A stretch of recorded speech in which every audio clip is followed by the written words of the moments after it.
ngayon guys, nakikita nyo yan, kimchi, kakain tayo nga. At kung gusto nyo ng part 2, mag-like and subscribe kayo. At di pa nga pala part 2. So ito. Ayan guys, yung kimchi. Lalo sa naman ako. Tapos susubuan nyo ako.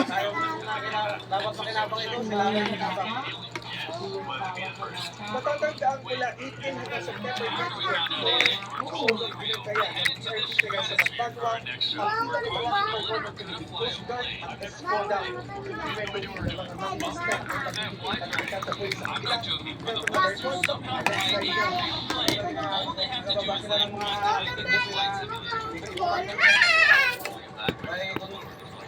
Ang crunchy guys.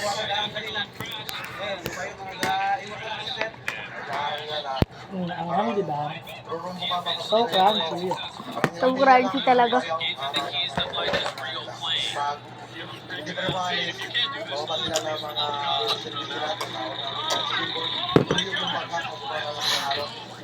So pa guys, sarap, maasim na crunchy na maanghang.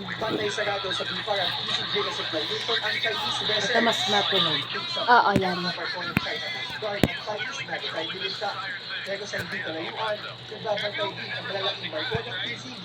Tama na, Chod. Mamaya ka na ulit mag-vlog. Sa kabilang nabigyan ng mga maninda sa labas ng Escoda Sa ano? at pagkain.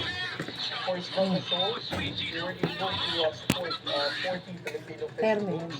Ang mga miyembro ng Philippine Coast Guard and the BPAR, we used cougar ground, did terrific seamanship skills for them to be able to reach the Filipino fishermen.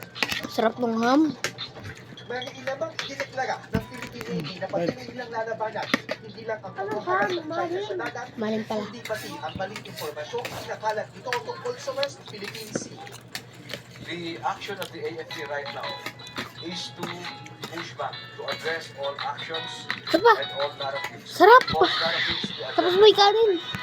for physical encroachment into our maritime domain beyond our patrol plans by sea and by air. Katuwang nito ang Yan. mga hakbang ng Department of Foreign Affairs bukod sa paghahas ng diplomatic protests. In the past, and looked at about the bilateral consultative mechanism, there was the foreign ministry consultation. Inaasahan din ng DFA na matatapos na ang code of conduct sa West Philippine Sea sa Delicious. Samantala dito Lunes, nagsagawa rin ng maritime disease awareness flight sa Bajo de Masinloc. Walang kalitang Chinese Coast Guard vessel sa loob nito.